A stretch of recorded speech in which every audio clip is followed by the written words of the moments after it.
Michael Munson. I am with Forge.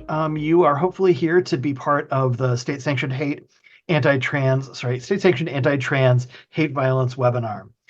So welcome to everybody. Our agenda for today is that we're going to talk about the truth mattering, and we're going to talk about the truth mattering through like the entire time today. We'll look at what state-sanctioned hate is, so the core of kind of defining the groundwork, the floor for us. We'll look at the impact of hate violence on trans people, on communities, on providers. We'll look at how people are coping with what's going on in the world right now. And then towards the end, we will focus on resilience and what we can all do to make the world a little bit better, even though we're all still coping with anti-trans hate violence. I am Michael Munson. Again, that's the third time. That's the last time you're going to hear me say who I am. For a visual description, I am a white-appearing person with glasses and a scruffy beard and relatively short hair and a very bright, obnoxious shirt with kind of mandalas and brightly colored, brightly textured shirt. Behind me is our two bandanas that say trans joy on them.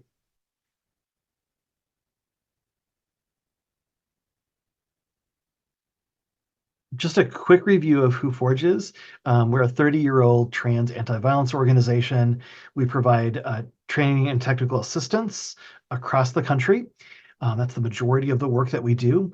About 15% of our work is working directly with trans folks who are survivors of some form of violence. Generally, it falls under the sexual assault, intimate partner, stalking, and hate-motivated crimes. Those are the types of survivors that we work most with.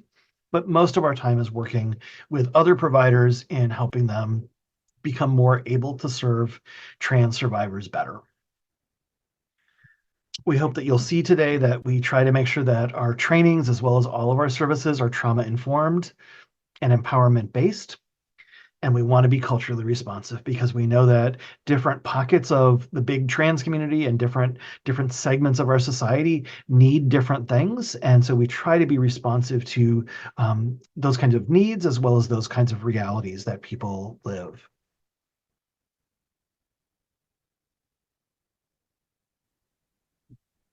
Encourage folks to take care of yourselves. I will remind folks a couple of times to prompt you to breathe, to stretch, to move, because this is going to be a heavier topic than some of our webinars, or at least more densely packed heaviness. So please do take care of yourself. Know that it's being recorded, and you can always listen again or listen more after we post the recording. So I wanted just to frame our time together a little bit by acknowledging that living in this world right now might feel like a lot of things. It could be feelings of being excited. It could be feelings of fear or being scared. It could be joyful. It could be anxiety-filled. It could be connecting. It could be isolating. It can be full of lots of love or full of lots of hate. Might be full of all of those things for many of us.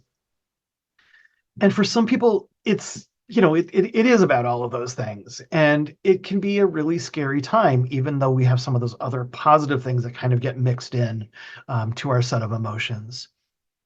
So some of us are living in states that, where fear is really, really common. So literal states as well as emotional states, where fear is like the predominant emotion, where nervousness is really common, where people might feel a lot of doubt or reactiveness to what's going on in the world. A lot of people are feeling the desire to isolate or feeling isolated by being kind of pushed out of the mainstream or pushed out of communities. For some people, it's really central to their everyday life, that feeling of being scared, of being hypervigilant. And for many trans and non-binary community members, the reality continues to increase in intensity as time has gone by. For a lot of people, a lot of us are feeling tired, whether we're a provider, whether we're a community member, trans community member, or other community members. A lot of us are feeling tired because we're scared. A lot of us are feeling tired because the world is just really hard right now. So I just want to acknowledge the fact that I know that many of us are really feeling a lot of heavy emotions. And sometimes it's hard to figure out what to do with those and how to kind of be able to boost ourselves up a little bit in terms of our tired energy becoming less tired. And sometimes we just need to do like what's on the picture and lay on our bellies with our hands touching our furry pets, with our glasses off, and just say, I'm tired and I need to be here and I need to just lay down and check out for a while. So that's all just kind of a preface of like, we know that we're in the spot that's really difficult. And let's share a little bit about what and why it's difficult. Many of you know why it's difficult because you're here and you care about what's going on in our legislative and cultural world. So we're going to start with some legislative actions and kind of get a picture of what we're talking about. And then we'll move a little bit and talk about some of the kind of the cultural ramifications of that. So what you're going to see today is a snapshot. It's a moment in time. It's something that we can only see that's, right now, but knowing that it's constantly changing. It's impossible for any of us to keep up with everything that's going on in the world because there's so much of it. So please know that this is just a snapshot. I also don't want to be as overwhelming as it could be if we talked in super detailed detail. So know that it's going to be kind of an overview as well. So before our time today, I was looking up to see if there's been a shift in kind of the cultural beliefs that people are holding. If people are feeling more transpositive or less transpositive.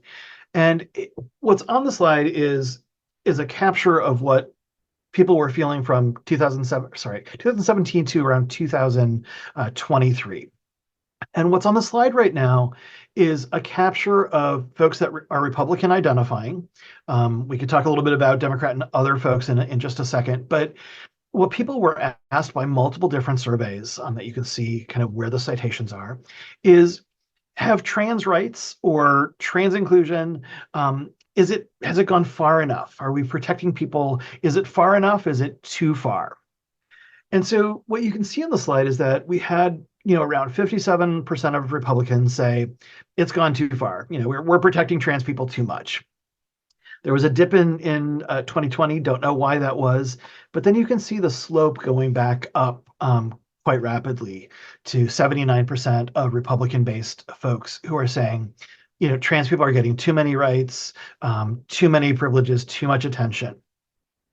So even if we look at the 57% in 2017 to the 79% last year, that's a pretty good spike in just this one political party's kind of aggregate take on, are trans people allowed to have, or should they have adequate access to care and rights?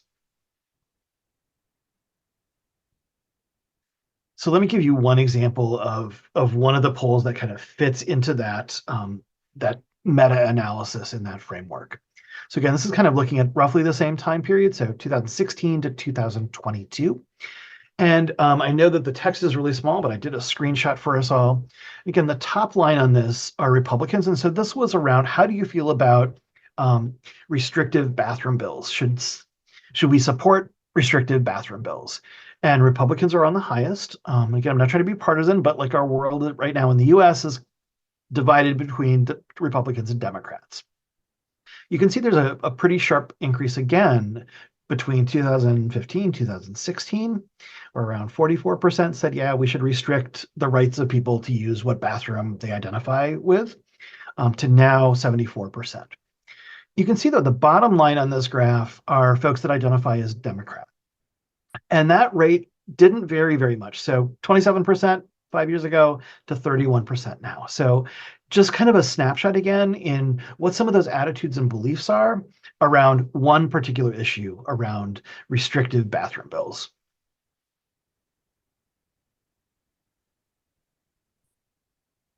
So again, this is another snapshot, another kind of retrospective. And I think this is, more profound than the other two slides because it's really like visually captivating about the rise of anti-trans hate bills in the United States. So when I looked up and we did June a couple of months ago, it was in the 500 bills being proposed or have been proposed in 2024. And now in August, 638 anti-trans bills have been proposed or moved into a place to be voted on. So really dramatic difference from 2015, where it was, a handful, so under 50.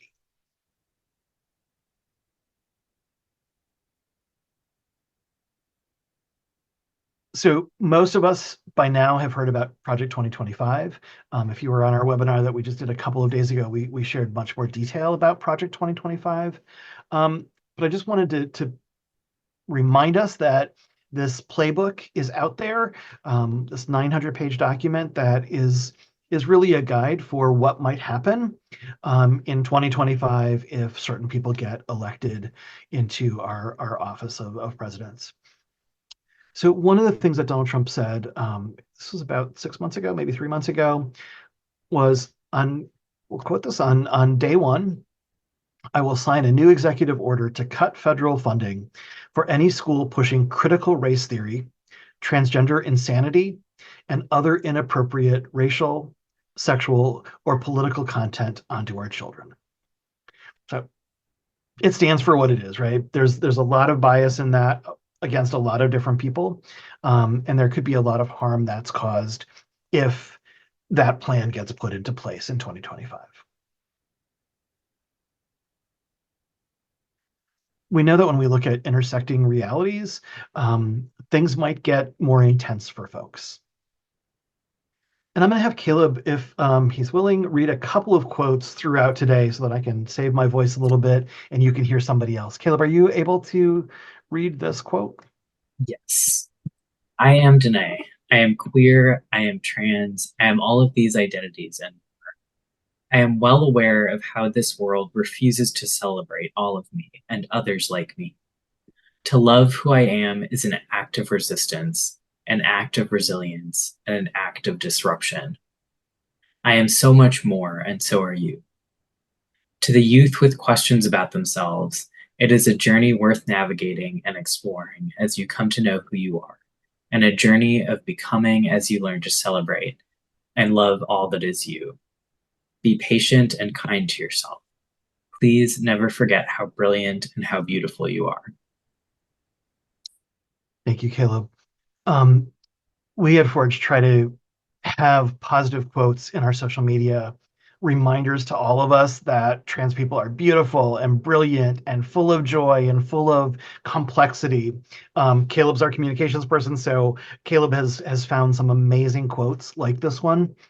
And we wanted to share some of them today, just as kind of refreshers, as moments that both highlight what we're talking about, as well as help us remind ourselves about how wonderful and amazing trans folks are.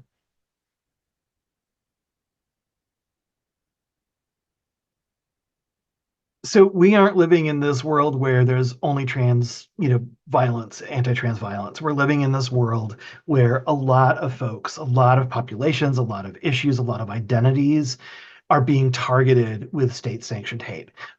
This is a kind of a no-brainer for many of us that are even remotely paying attention to what's happening in our world.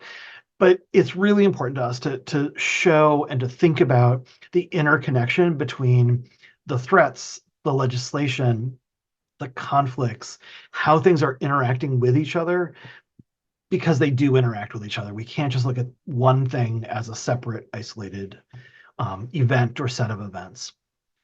So some of what we're seeing is connection between anti-trans violence and things like gun violence, or what we're doing in our country to legislate or not legislate or care for people who are affected by gun violence. As many of us know, there's a lot of guns in our country, and it causes a lot of harm to a lot of people. We can't look at anti-trans issues without looking at things like reproductive rights and what that means about bodily autonomy, what it means about taking just basic core rights away from people and what they choose to do with their bodies, whether it's about reproduction or about any other aspect of a person's reality, their physical reality. We also need to be aware of things like war and genocide and some of the stuff that's going on in other places outside of our country, as well as within our country. And for a lot of us, COVID is still a real thing. And I know that in our country, some people have kind of moved on from COVID, but it has affected and impacted so many of us, not just 3 or 4 years ago, but continuing through today.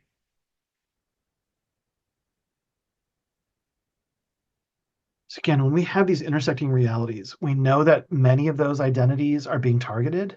Many people of different experiences are being targeted. And there's a lot of legislative rollbacks, as well as new laws that are trying to push forward negative or harmful action. So again, it's both about taking away rights that used to be there and pushing forward new anti fill in the blank types of legislation. We're living in this post-Dobbs world. And again, it's not just about bodily autonomy for reproductive care. It's about bodily autonomy for lots of us, for many different issues. That's just picking one of those issues to highlight for a second. So some of the other movements that are kind of at play when we look at those intersections, the things that can compound our pain or our ability to access life-affirming services and life-affirming anything, we know that people that are living with disabilities, those movements and those people and those experiences intersect with and interact with anti-trans initiatives, anti-trans legislative efforts. There's a lot of stuff that's happening in our world, and we can't disconnect trans issues from other issues like genocide that's currently happening in Palestine. And there's certainly other wars that are going on in other places that are really taking away the humanity and the rights of people living in those places, as well as all of us who are interrelated with folks in those other places. Many of us are seeing and experiencing things like anti-Semitism, and it's both here in our country as well as around the world. So we know that anti-Semitism, again, interacting with all of these other issues, can really make a profound, have a profound effect. Reproductive rights, it's probably maybe I'm a little bit biased because that's something that I really, really care deeply about. But the more we talk about in our country, the more some people are legislating to take away trans reproductive rights, reproductive rights in general. It's affecting all of us. It's not just affecting folks that have uteruses, it's affecting everybody in our country. And again, gun violence, so there's that Venn diagram of the intersecting circles. We live in this country where gun violence is incredibly out of control. And again, how does that interact with all of these other things that make it a little bit difficult or a lot difficult for people to live in our country and to live wholly and fully?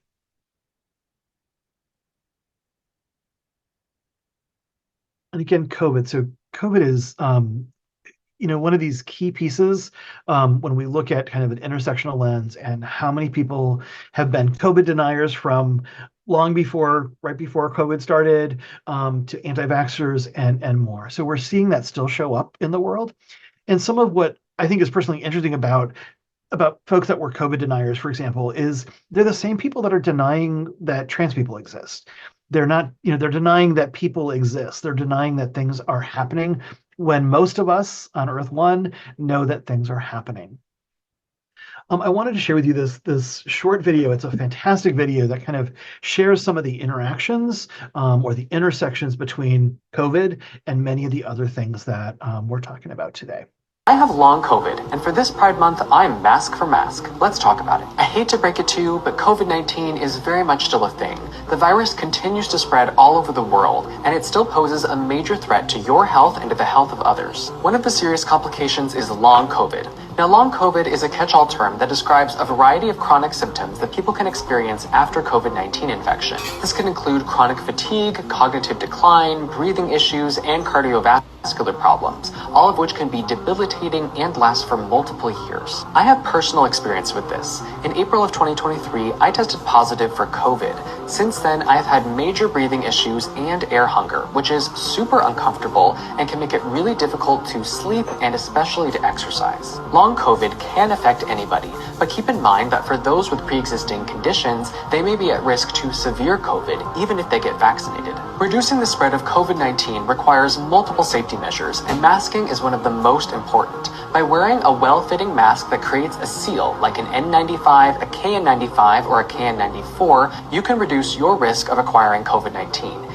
And you're also reducing the risk that you'll spread the virus to others. It's never too late to start wearing your mask again. And remember, it's not all or nothing. Remember, pride, free Palestine, and disability justice, including COVID safety, are all interconnected. Take care of yourselves and don't give up. Until next time, goodbye. So that wasn't shown to be an advertisement for masks, even though if that makes folks wear masks more often, woohoo, that's great. But one of the things that I think we can hear from what she's saying is how do we care for each other? How do we be kind to each other? So we may not want to do something for ourselves, but we may care about our neighbors. We may want to protect our neighbors. We may want to do things in ways that help our neighbors. And I think that when we look at COVID, a lot of the protective actions that people can take are really about helping and caring for others. So when we look at anti-trans legislation, anti-trans states sanctioned hate or state focused hate, we can look at how are we caring about the people that are around us, and what does it do when we have legislation and we're basically saying we don't care about our neighbors or the people that are in our sphere, whether it's at work or in our neighborhood or the people that we love and care about.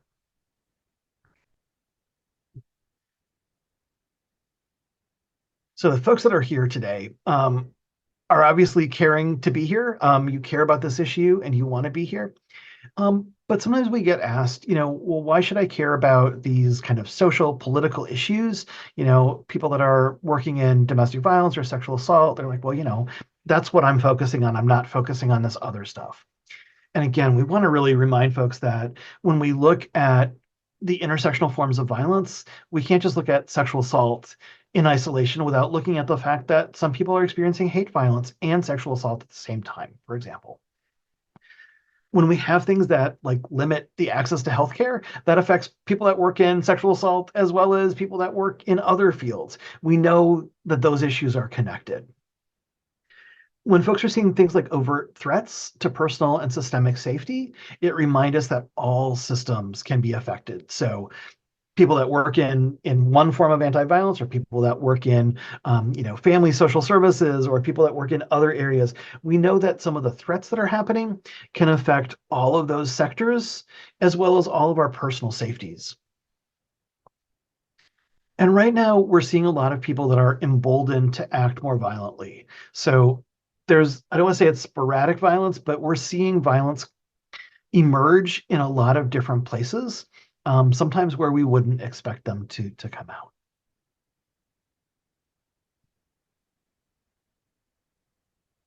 So the next couple of slides are going to be less data informed because we don't know some of the things about what's going on. We know a little bit. We know some things that get pushed out by Department of Justice, for example.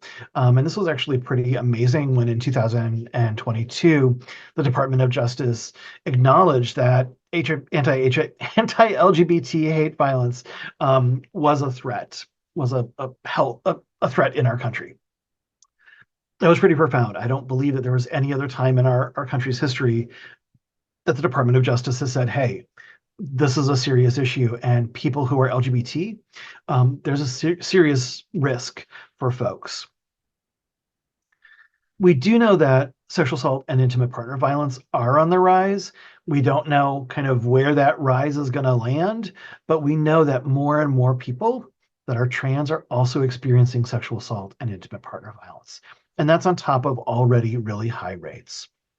We're seeing also the kind of the commingling of multiple different kinds of crime or harm. So people that are getting bullied and experiencing sexual assault, people that are experiencing discrimination and intimate partner violence. So things are blending together and are not kind of just pigeonholed into that one form of victimization.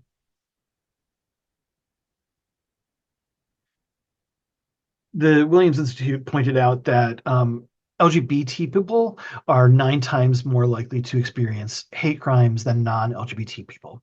It's not a breakout of who trans people and what those rates are for trans folks, but 9 times higher for LGBTQ folks than non-LGBTQ folks. So that's pretty substantial. And this was reported out in 2022. So that rate could be even higher today than it was 2 years ago. One of the newer things that has come out this year is about technology facilitated abuse. NORC and NNEDV, so the National Network to End Domestic Violence, came out with a report that looked at trans people that were aged 18 to 35. And they found that 9 out of 10 people that are trans in that age bracket were experiencing technology facilitated abuse. This is critical for lots of reasons because, it's just horrible, that number. It's extremely high, but it's also really impacting of where people can access information and services and connect with other people. So if technology facilitated abuse is happening, it means that people that are going online to help find themselves connections to resources or to friends, they may be affected by that technology facilitated abuse. All right. So now I would love to hear from folks. Caleb's going to pop in the chat, the poll everywhere link. So the question for you all, and you can type in your answers on your phone or on a web browser, is what are some of the current issues impacting trans communities and trans survivors? So what are some of the issues that are affecting trans folks right now? No wrong answers, all right answers. And if you can't access poll everywhere, in the chat is fine as well. So question again is, what are some of the current issues impacting trans communities and survivors?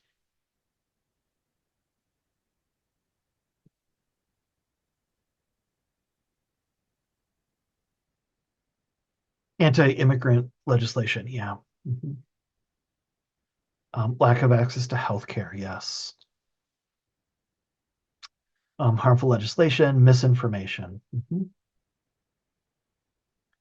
Healthcare access, housing access, lack of education. Mhm.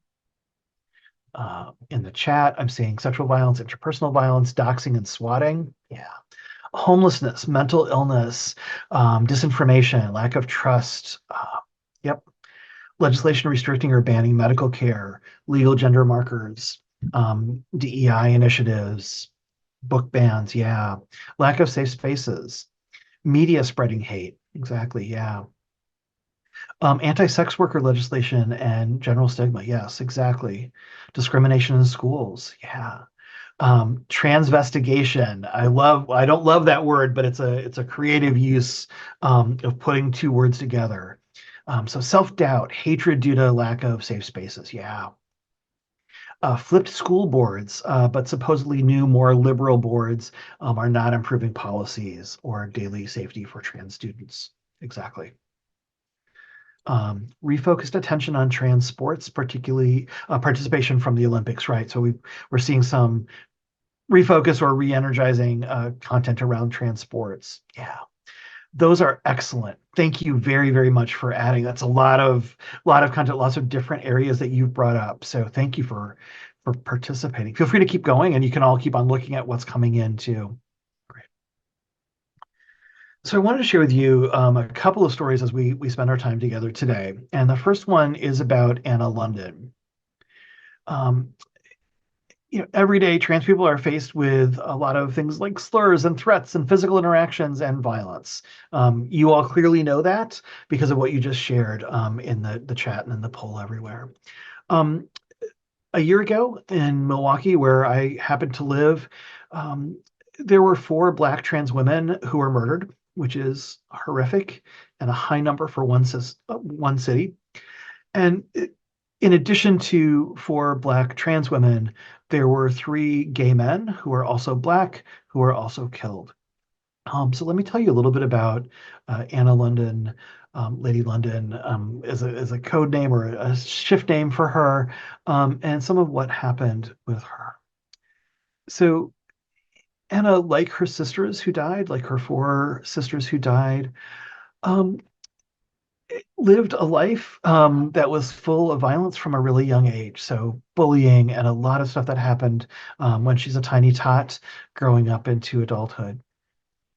Like her sisters who died, she experienced a lot of bullying in childhood. So from people that she went to school with, people in her neighborhood, the people around her, the kids around her. Like her sisters who died, she experienced insecurity of housing and challenges accessing food at different points in her life. Like her sisters, she sometimes engaged in worked in traditional jobs and sometimes engaged in sex work to have enough money to live, have enough food to live, have enough housing um, to be relatively safe. Like her sisters, she witnessed a lot of violence, and that was in her neighborhood, in her friend circles, within her family. So witnessing violence was not limited to one place in her life, but really broadly and across the board. Like her sisters who died, she had several relationships where there was intimate partner violence, where she needed to leave and escape and try to find additional levels of safety away from the person that she was with. Like her sisters who died, she is somebody who has been stabbed several times and shot at. Again, more than one time in her life. Also, like her sisters, she was somebody that opens her house, opens her arms, and extends mutual aid to other people in the community, to friends, to people that she doesn't know. As a result of some of that kindness, that mutual aid that she was showing folks, she ended up with broken bones for one of those times when she was welcoming somebody into her home. That one time where she ended up with broken bones, she did call law enforcement. And when they came, they were not there to help her. They were not there to support her in getting access to medical care, reporting what had happened, or pursuing what had happened. I'm going to share with you more about Anna London a little bit later, but that just kind of paints a little bit of a picture of who she is and what kinds of things what her life experience was in this limited sort of way. I will share much more with you later. All right, I said at the beginning that I was going to encourage folks to take care of yourselves, whether that's stretching, breathing, moving, taking a sip of water. So I encourage you to do that because there's a lot of heavy content that we're talking about today. All right, so let's look at what state-sanctioned hate is. At Forge, we're defining state-sanctioned hate as hate-driven behaviors, bias, or crimes that are perpetuated by legislation, political or cultural movements, law enforcement, or media. We're also framing state-sanctioned hate as systemic and institutionalized harm based on a foundation of hate intended to erase or degrade a group of people with a shared identity or experience. So who's doing this? Where is this coming from? What people are involved in creating this state-sanctioned hate? Sometimes it's difficult to figure out who that is, but we have a couple of places that we can go, yep, this is where some of this is coming from. So a lot of you have pointed out already that many of the politicians and legislators are the ones that are initiating some of what's going on with anti-trans hate. We're also seeing other people in positions of power, so people like celebrities. Many folks have been aware that Elon Musk, for example, somebody who has a lot of status and a lot of power, is very anti-trans. So he's somebody that's kind of a celebrity that's bringing that message forward. We know that other folks that are perpetrating are places like schools and school boards and parents. There's the opposite side of that as well, but those are some of the people that are causing harm. Some health clinics are causing harm by restricting care, by denying care. Law enforcement is a big set of folks and institutional systems that are causing harm as well. And then some religious institutions. So I wanted to share with you a video of Kristina, who's one of our staff people. And this was made before she came on board, but it addresses some of the concepts around Christian religions and the impact of hate violence on trans folks. It's a great video, so let's take a listen. The thing that I wish people would realize about Christofascists is they're not going to stop with the trans people. They're not going to stop with the trans kids. They won't stop with the drag queens or the gay people. They're not going to stop with reproductive rights. They're not going to stop with the Jews or the Muslims or the immigrants. They're not going to stop with the United States. They're not going to be happy until they have world domination. It's not that these people don't believe in climate change. It's that they believe that the world isn't burning fast enough, because it's not until all hope is lost that their Messiah will be inclined to return and swoop them up to leave the rest of us for dead. Make no mistake, the destruction of everything is what these people are after. No one is safe, and if you think you are, you need to get your head out of the sand. So Kristina certainly brought together a lot of those intersections of it's not just anti-trans, but it's about anti-lots of things. So again, just all of us to keep that in mind as we're thinking about what some of the solutions are, as well as what some of the problem is. So let's look at who's being targeted. And I think a lot of times people think, oh, well, trans people are being targeted. We're talking about anti-trans hate. So trans people are being targeted. Yes, true, totally true. But other people are being targeted as well. So the families of trans folks are being targeted, whether the family member is the trans person who has kids, or the trans kids who have non-trans parents, or any mix of those families beyond kids and parents.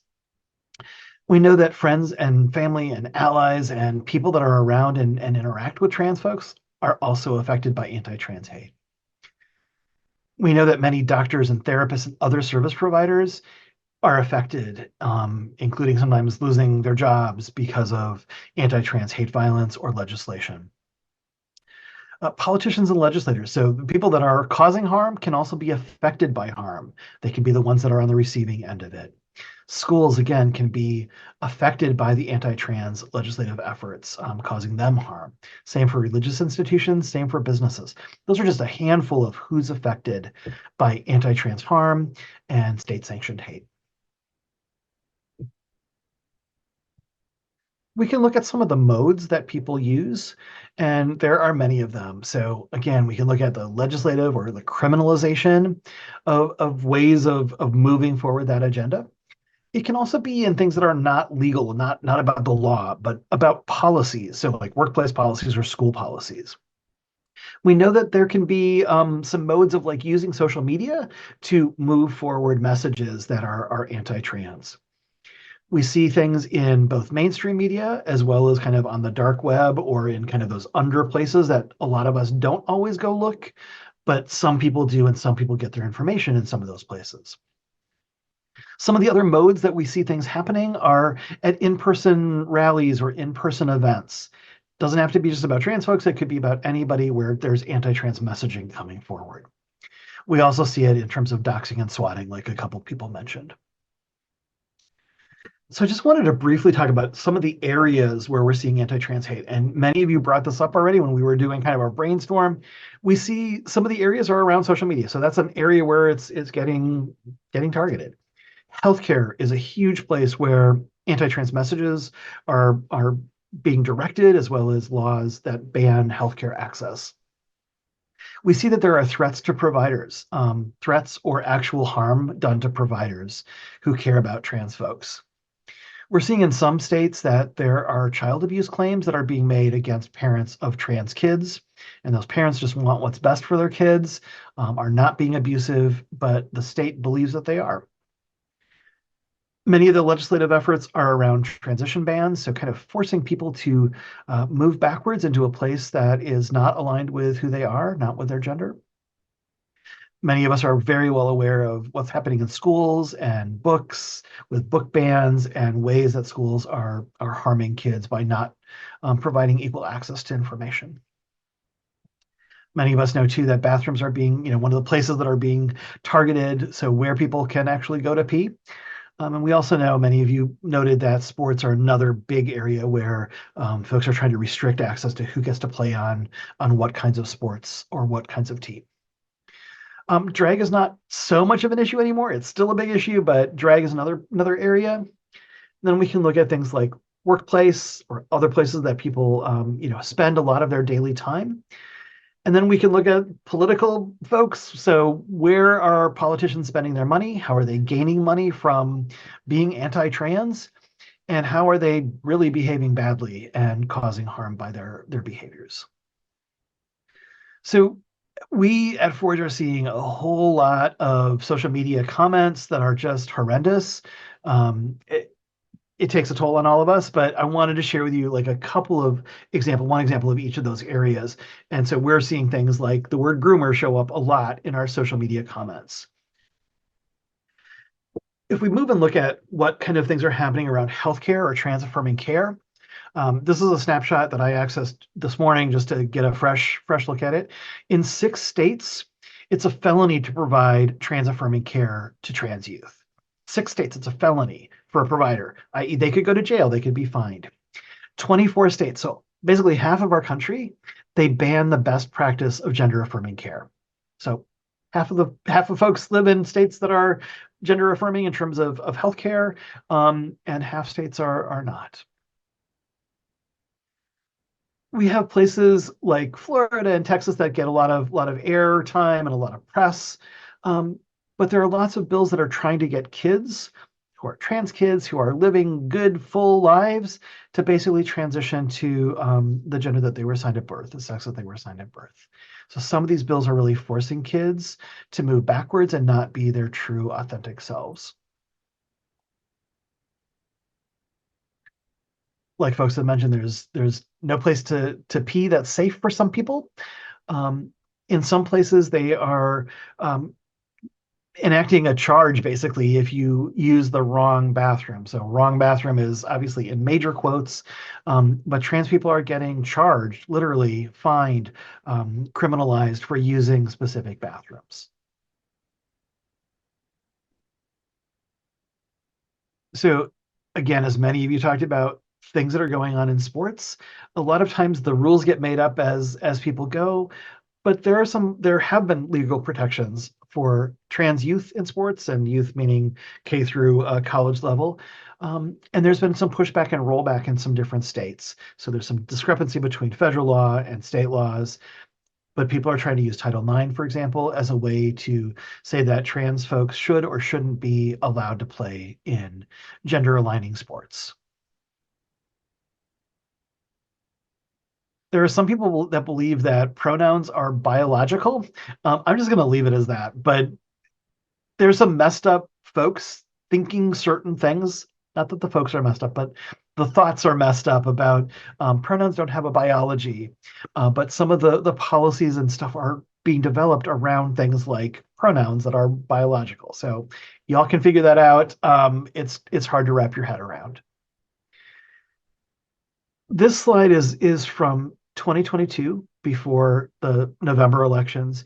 And prior to the 2022 November elections, there was a capture of at least $50 million that were spent on anti-trans ads by politicians.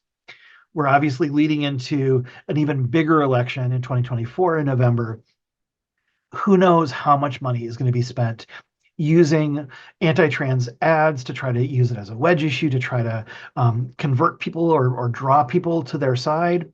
But a lot of money is being spent on anti-trans ads. Many politicians behave badly. That's a really simple way to put it. They behave badly. They ask people about their genitals. They do things that are just totally inappropriate. It's not just politicians, but we're seeing that in a public way because it's televised. It's in legislative hearings.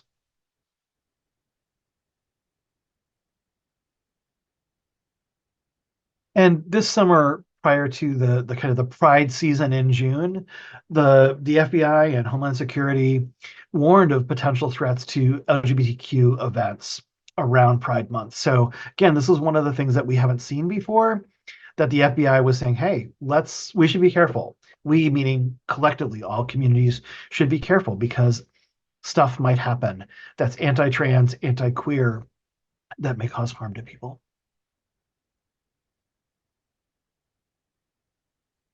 That was a snippet. Those were just a handful of what's going on around the country in those couple of areas. I encourage folks to stretch or yawn or breathe or mess with their cat or their dog, or whatever it is that you need to do with your body or your mind, to shake it out a little bit. All right, so let's look at the impact on trans communities. And there are a lot of different ways that we can look at this. Um, I mentioned before fear, and I think this is one of those things that people are feeling overwhelmingly fearful with very, very good reason, because there's a lot of stuff that's happening that is restricting life-affirming, life-saving services, that's affecting how people move throughout their world, from leaving their place of housing to where they go to work, to where they go to school. It can affect everybody's interactions with their daily life. There have been a lot of restrictions to accessing care services, support, whether that's therapy or healthcare or housing or any kinds of things that are life affirming and life saving. They're really hard to access for a lot of trans people based on some of what's happening in our country right now. We also see that some of the impact is on family tensions or other interpersonal tensions. So things might have been fine between like a person and their sibling. And lately, there's been that increase in what do people believe about restricting access, about not being trans affirming, things that are getting more and more tense. So that can affect how families interact and what kind of support is in those families, or what kinds of re-victimization is happening within those families.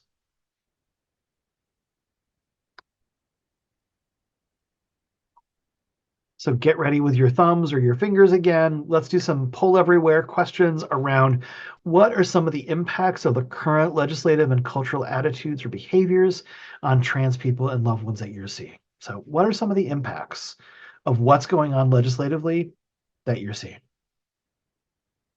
Again, no right or wrong answers. It's about what are you seeing that's happening.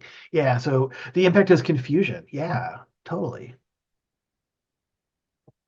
And I would add chaos to confusion. It's just a big cluster, right, of what's going on. So in the chat, I'm seeing increased danger, increased harm. Yeah, hate mongering. Yeah. So somebody's saying that they had two coworkers with trans kids move out of state. Yeah. Heightened hypervigilance. Yeah, totally. Depression, isolation, suicide, fear of going out. Mhm. Forced distancing from trans loved ones to save themselves from the backlash. Yeah, yeah. And that's super sad, right? Homelessness. Yeah. Self-doubt about authenticity. Yep. What are some of the other impacts of what's going on legislatively on trans folks, trans communities, trans loved ones? I'm seeing in the chat so much othering. Some kids are less likely to join movements, GSAs in schools and communities. Uh, Also some increased activism among trans teens, right? So kind of multiple things.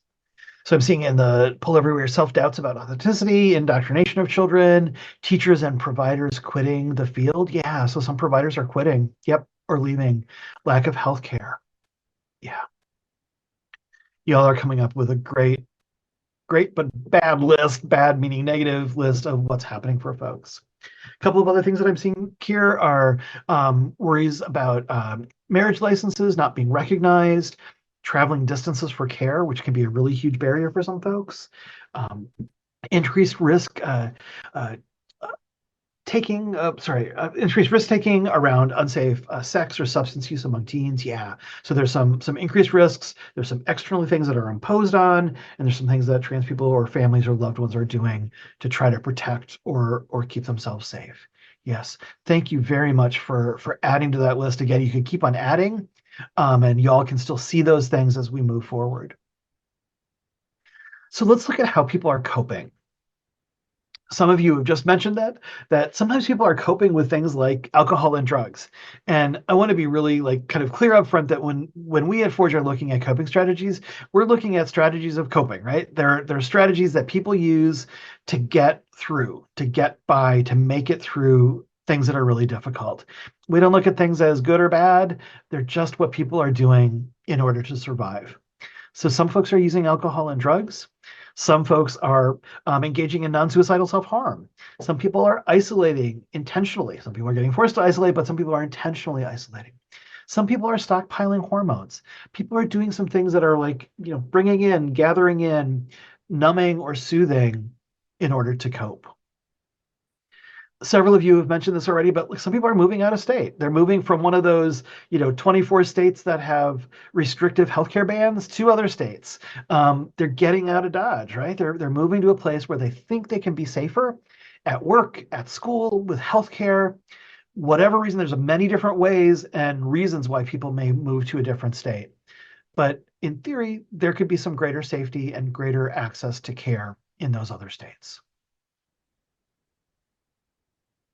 Related to that, people are changing jobs, or they're moving to places where there's more legal protection for their kids. So sometimes those are two things separate and sometimes they're together. So again, if somebody's having to move to a different state, they might have to change jobs.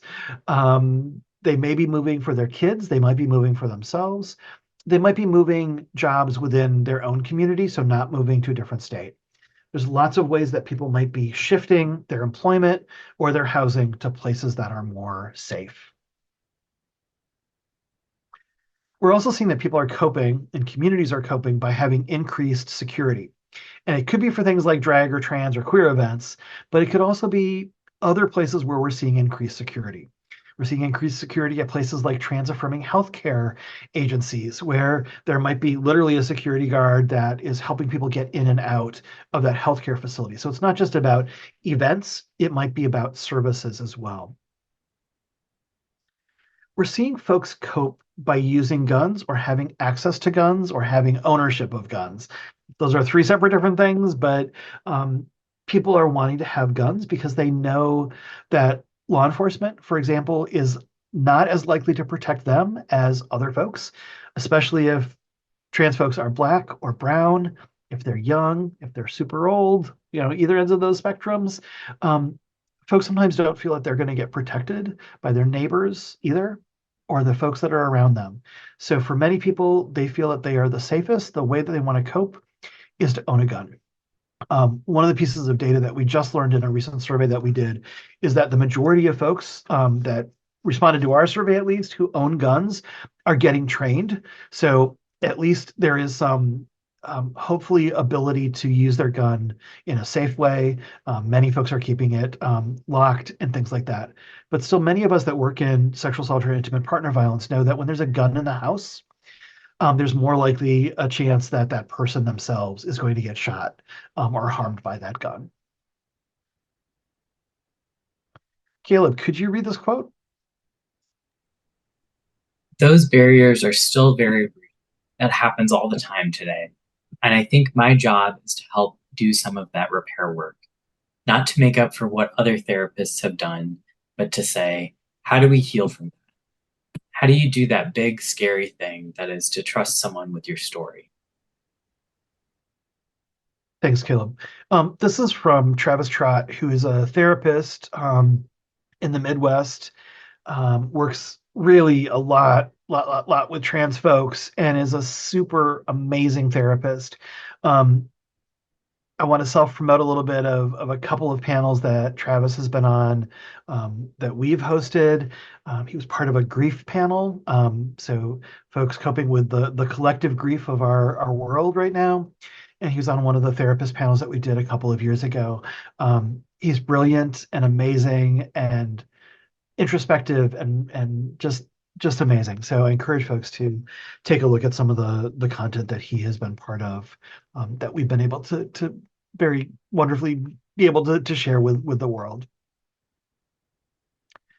So I wanted to share a little bit more about Anna London and some of what she was going through when she was experiencing the For Trans Women that died as a result of homicide, the other black gay men that died as well in that year, and some of what was going through her mind and through her life when she was coping with some of those deaths and some of those losses. I want to share with you this video clip, and it's a longer clip than the other ones that I've shared today.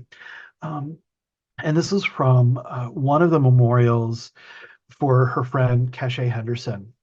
This was in March of 2023. So at the kind of the end of the series of deaths that she had experienced. And I'm going to play it first, and we can talk a little bit about it at the end. But you can see some of the struggle within her, not just about her grief, but about what actions she's feeling that she might need to take to stay in this world. It's been 6 months since our brother Deidre Cross was murdered and laid to rest.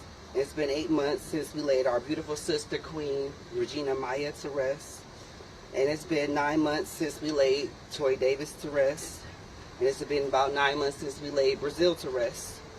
And it's been 3 years since we laid our sister Essence to rest, who was murdered in Atlanta while traveling. And now we're going to lay our sister Cachet Henderson to rest. And as we do this, with these tragedies drawing closer to home and more expeditiously than I'm normally used to, it has caused alarming concern to face the hard truth that though I love who I am and I want to live authentically, that it's beginning to come down between my happiness or detransitioning, all because I feel that my safety is the priority. And as these thoughts flutter my mind, I can't help but to think about more truths. That even if I were to detransition, I still have to face the fact that I'm a brown body and I have a male anatomy. And that leads me towards my brother Deidre Cross. And it lets me know I'm still not safe. You know, I'm still not safe.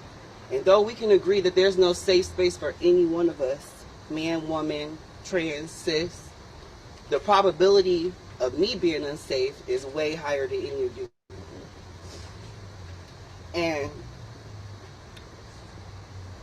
as I think about my own intersectional identity, and I think about Cachet and all the many stories and things that we share with each other, and how many similarities we had as far as traumas and things like that, I can't help but feel that if I don't change my own course, I can be next. And I don't want to be next. And like my sister Aaliyah said, I don't want to be on a picture that says RIP. I don't want to go before my time. And I'm so hurt because I spoke to this young lady the night or the morning that she was murdered. And she was so vibrant and happy. She was telling me about her birthday plans, telling me about photo shoots that she had planned coming up. She's trying to show me the photographer and everything. And I was just so happy because she was already going through trials. And I was like, look at her, she's still going. And I'm still going. And Elle's still going. And Aaliyah's still going. Mercedes is still going. My daughter Nalasia is still going. And we still going. But it's not easy. It is getting harder, as we can see. Year after year, all around the world, in the country, they killing people like us. And for what? Because of discomfort and dislike.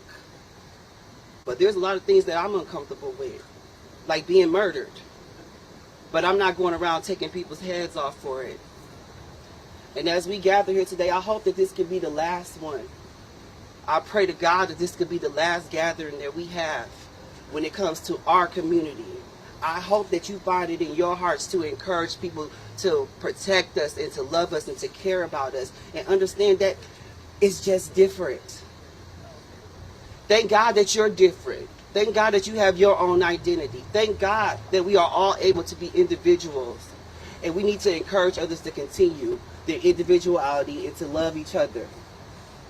And maybe the thoughts of me detransitioning and going into an unhappy place in my life will go away. Because I don't want to. But I don't want to die at the hands of somebody else. I'd rather kill myself before I allow somebody out here to take me. to take me because of who I choose to be and who I choose to stand for, the people I choose to love. I'm going to stop now because I don't want to get emotional. I don't want to cry. I've been trying to keep my tears and composure together. So I'm seeing in the chat that somebody said such a wonderful speaker, and yeah, amazing speaker, amazing person.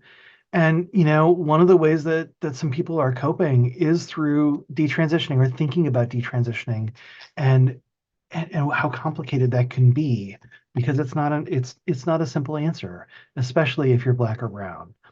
Um, I hope people also heard in there her connection to community and where some of her support is. So she's been, as she's figured out what's going on and where she needs to land, um, she also had community with her, literally behind her and in her everyday life. So she obviously speaks much better than I am right now, but it's a really powerful part of her story.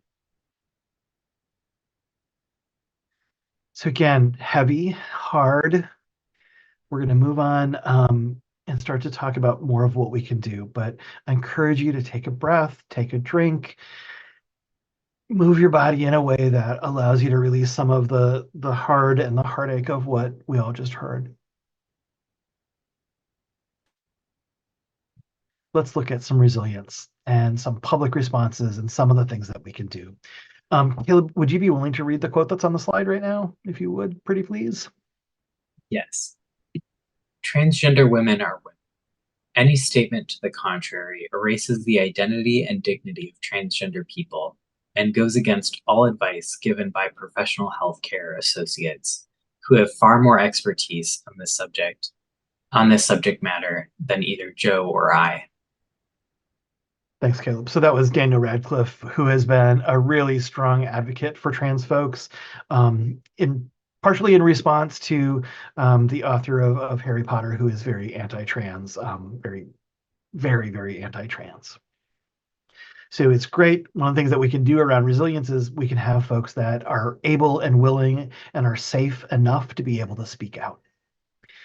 Some of the other things that are about resilience, some of the things that are about making the world a little bit better, is that, even though half of our country has bans on healthcare, we've got 14 states plus DC, so maybe almost have the other half that are creating shield laws. So laws that help protect trans affirming care, both within their state, as well as folks that are leaving other states and moving to their states. So it helps provide a lot of different kinds of protection that say, hey, you're valid as a trans person. You're valid. You're able to get healthcare here.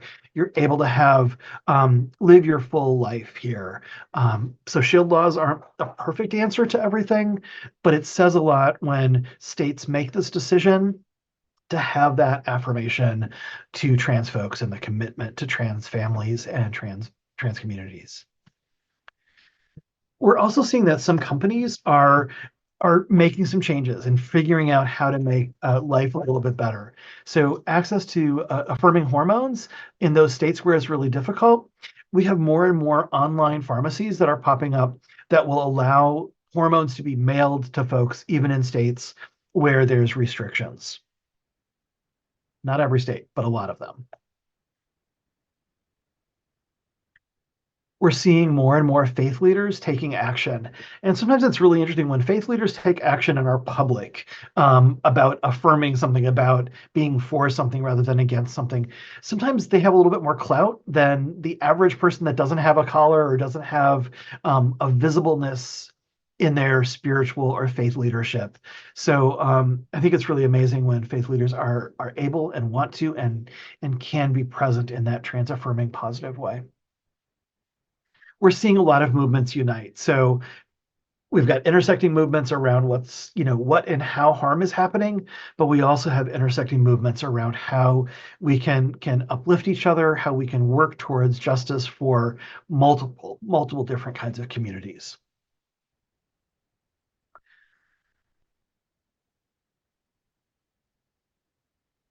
So I mentioned before that I was going to come back to Kristina and share a little bit more about her story.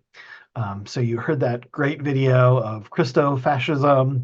I'm probably not saying it the way she did, but the impact of Christian religion on her life, and what that meant for her. So I want to share part 2 with you. So Kristina, I love this picture of her. She's really like photogenic. It's wonderful. You're going to see a couple more images. Let me tell you a little bit about her outside of that video. So she was a performer, a femme entertainer at a local, very popular queer bar for a really long time. She made her own gowns. She's a really amazing seamstress. She did basically all of the stuff that she wore and performed in. She created. And where she performed, a lot of the folks shared dressing rooms, shared dressing areas, really common for a lot of drag and performance-oriented bars. And the bar that she was at had some challenges with some ethics and some troublesome behaviors. And they had less than tight security about who could access the areas behind the stage, the areas where people were getting dressed and undressed. And that included, that the owner of the bar, as well as other patrons, could access those behind the scenes, behind the stage places. We know that folks were coming back and disrupting or invading the privacy of the performers behind the stage. And in 2015, many of the performers and the production staff were sexually assaulted. And this was not a one-time thing, but it was a recurring over multiple weeks that sexual assaults were happening, partially because there was easy access, not because of, but it's happening. It was enabled more because there was easy access to come behind stage and cause harm.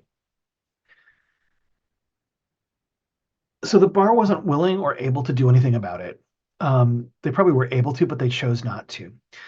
So the assaults happened for a while, and obviously many people were harmed by it. Some people quit because of it. And it really created this unsafe environment, not only for performers, but for the folks that were patrons of this facility. And Kristina continued to perform through that period of toughness. And then we roll around, move from 2015 to 2016. And in 2016, in June, was the Pulse nightclub shooting. And at that point in time, Kristina stopped performing. She hasn't stepped foot on a stage since July of 2016. And she just hasn't been able to be in that space or in that place. So shootings in other places, in other cities, can really have a profound effect on all of us, no matter where we live in this country. Since 2016, Kristina found some amazing love and got married and has settled into a house on this really amazing piece of land that she's kind of restoring to the kind of the native land, flowers, all of those good things that people do that I don't know about, but she's tending to the earth and making it whole again. And she's really incredibly happy with her life and her husband and her plants and all of her goodness and all of her stuff. And like I said, she used to make her own dresses and gowns for when she was performing. In 2023, Forge was still doing a couple of things locally here in Milwaukee. We had our staff fly in to come to Pride Fest, which was one of our local events. And Kristina reached out to us and was like, hey, I'm thinking about volunteering. Could I volunteer? I'd really like to. I haven't been involved with queer or trans life for a really long time, but can I volunteer? Could I come? And I was like, well, yeah, no kidding. Come, please come. And she talked about how she was nervous. She hadn't been out in the community for a while, but she really wanted to be there. So she ordered fabric that you'll see on the left side of the screen, and she was going to make her own clothes, her own gown, with pockets and a cape, to be at Pride Fest with us all. And we also had a photo shoot going on. This is one of the photos from the photo shoot. But you can see the amazing joy and happiness in this photo. Just amazing. She was really, really, really the talk of the festival that year. We have a really large Pride Fest in Milwaukee where like 40,000 people show up and move through on a couple of days. And people were really super excited to come and see her, especially the kids, because she's a big personality. And a lot of the kids wanted to have photos with her. And it was just fantastic because she's sparkly and she's just amazing. And one of the I'm just going to add one little tiny bit of sad part, even though it's really amazing. She didn't want anyone to accuse her of being a child molester or any of the things that sometimes trans people get accused of. So when she would have kids come up and want to take a picture with her, she would always have one of her hands up in the air, like she is in this photo, or have her fan out and splayed so that people could see her hands and know that they weren't harming the children. So that's the sad part. But the amazing part is that she was so happy and so vibrant, and she looked so darn good in her handmade gown. This photo has a little capture that you might not see if you don't look carefully. Um, but if you look to the bottom on her feet, she has pink, sparkly, glittery Crocs. So in addition, rather than high heels or anything impractically to walk around in at Pride Fest, she wore Crocs. So it really brought this wholeness together of her farm girlness and the practicality and the comfort of it. I am super glad that she volunteered with Forge that year, and now she is on staff. So really amazing, the journey of what has been in her life and where she is today. Let me share a couple of resources with you, and we will wrap up within the next 15 minutes. So there are many resources that are out there, and it's kind of hard to figure out what to share with you all. But when we're looking at legislative or state-sanctioned hate, there are a couple of kind of go-to places. One of them is the Equality Federation, which is nonpartisan, but it looks at trans and queer-related legislation that's being proposed, pro, anti, neutral, and they sort it by state, they sort it by issue. So if you're interested in what's going on in your city, your state, your part of the country, it's a great place to go and check it out. A couple of those maps that I included, both the where healthcare is being banned as well as where the shield laws are, came from the Movement Advancement Project. So they create really user accessible documents, maps, guides that highlight critical current issues in ways that are really digestible. So encourage you to check out their resources. ACLU has created a lot of similar resources. Again, bigger organization with bigger access to financial resources, and they've created a lot of things that are tracking what's going on legislatively, as well as how people can respond or what they can do about it. For folks who are not aware of Aaron in the Morning, Aaron in the Morning is a fantastic set of blog posts, legislative tracking, YouTube and TikTok videos, a lot of ways to get the information out about what's happening pro and con related to trans legislation.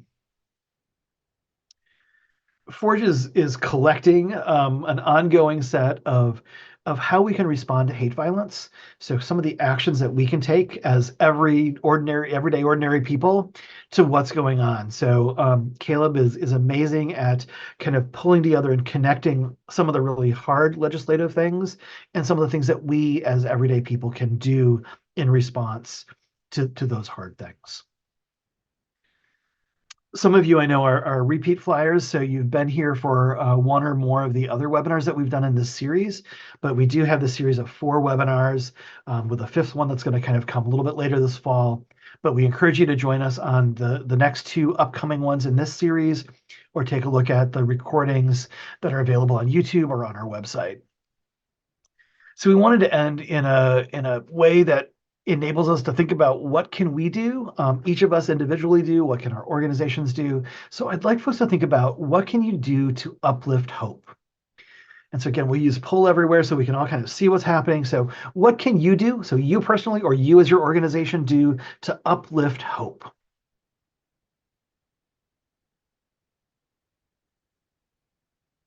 Feel free to use the poll everywhere or the chat, whatever is easiest for you. And I know we all have some hope in us, even though we just talked about a whole bunch of heavy stuff. All right, thank you. So let me read off some of the stuff. So learn about trans resistance throughout history. Yes, cool. Yes. Proudly introduce state and state pronouns. Yeah. Show up with and for trans youth. Continue to show our community that we are here for them. Yeah. Keep people informed and celebrate the wins when we have them. You bet. Um, there's a lot of coming in. All right. Yes, keep it coming. Hold your school boards accountable. Pride flags aren't enough. Exactly. Get involved in legislation. Write trans stories. Yes, yes, yes, yes. Share trans joy always. Yeah, yeah, yeah. Rural trans and queer communities. So creating safer spaces together. Mhm. Yep. Love yourself and show it. Yeah, yeah. Community education. Support trans art. Yeah. Lady London, Anna London, who, I shared those two components of, is a fantastic artist. So, there are trans artists everywhere. So support them locally, support online, support artists. Yes. So align with abortion rights, bodily autonomy. Yes. In the chat, I'm seeing speak up for our most vulnerable populations. Yeah, totally. Yes. Allow trans people to be their authentic and be authentic means allowing for a full range of emotions, anger, sadness, depression, anxiety, along with joy. Yeah, yeah. So learn, educate, advocate, ask the tough questions, use yourself as a mouthpiece. Yes. Um, Actively correct people spreading misinformation. Yeah, yeah. I love the word arting in the chat, ARTING. Excellent. Yeah. Those are all fantastic ideas. So there are things that we can do, whether it's little things or big things that we can do to uplift hope. So I hope that some of you will get inspired by what you just saw and heard, and move some of that into your day-to-day life.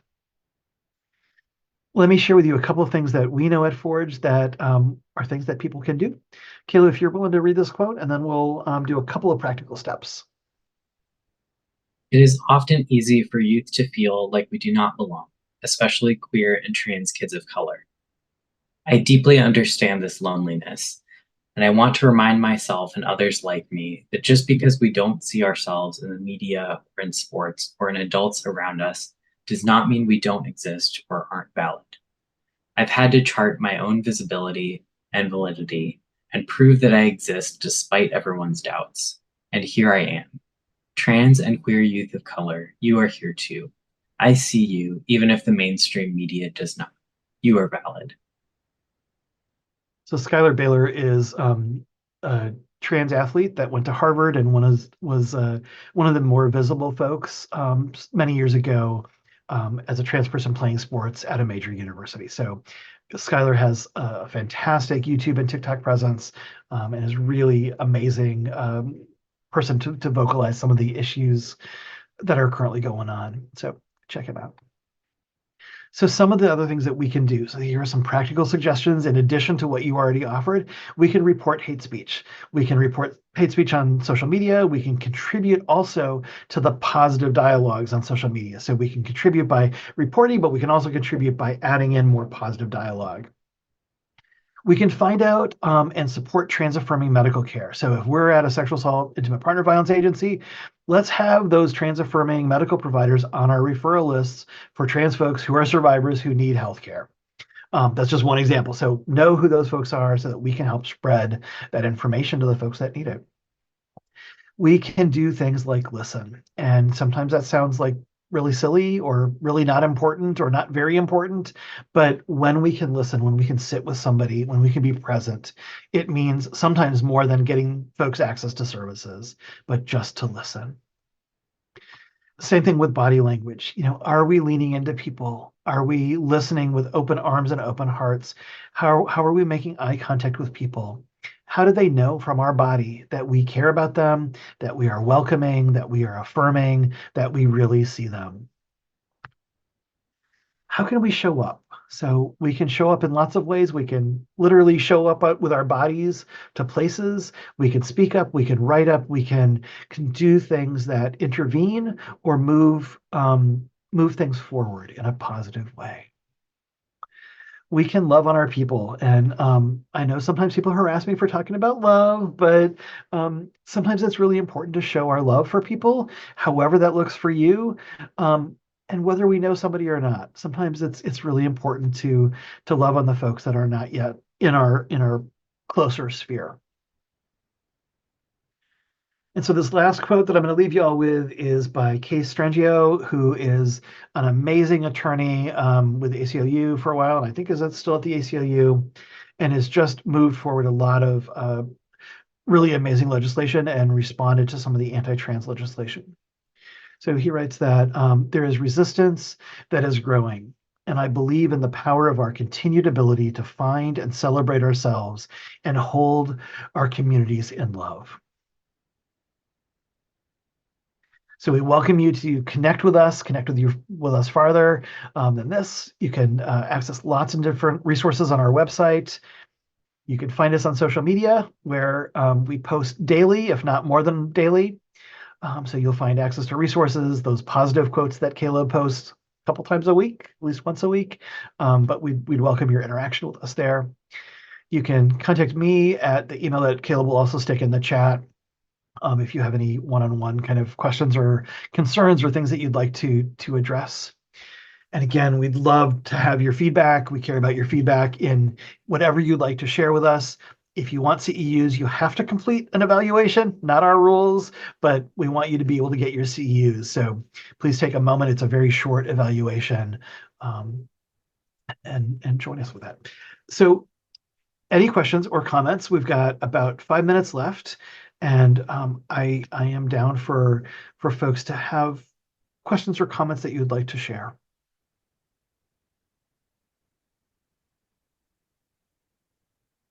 Okay, so the question in the chat is, I got a call from our local emergency response committee, folks that provide emergency shelter in floods, disasters. They want their shelter plans to be trans inclusive. Any leads? Yes. We will add it to the resource directory. I'm blocking on it right now, but there's a couple of things. One is Emil on our staff created a webinar and a print handout on a little bit on access. It's not necessarily a how-to guide, but we'll give some ideas. And the National Center for Transgender Equality, which is now under a new name, also has some suggestions, some really practical suggestions of how disaster shelters can be more inclusive. I will reach out back to you personally.